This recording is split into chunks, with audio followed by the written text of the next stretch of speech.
Ljubitelji životinja, dobrodošao na kanal Kućni ljubimci TV. Ovdje je Mirko i sada ću ti otkriti prednosti i nedostatke dehidrirane hrane za pse.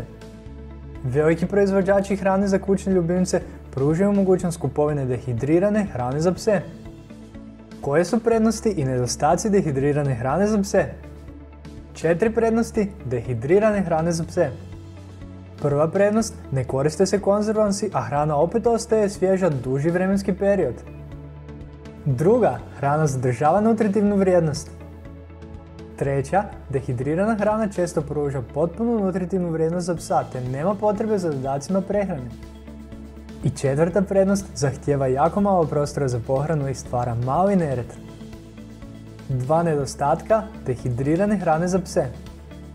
Prvi nedostatak, nema je u mnogim prodavaonicama pseće hrane. I drugi nedostatak, dehidrirana hrana za pse je skuplja od ostalih vrsta hrana zbog potrebnog postupka dehidracije. Kako biste saznali više, izradio sam za vas članak s prednostima i nedostacima svih hrana za pse. Link je u opisu videa. Ako vam je video bio koristan i dobar, kliknite like i pretplatite se kako ne biste propustili nove u budućnosti. Sačuvajmo naše kućne ljubimce zdravima i veselima. Lijep pozdrav!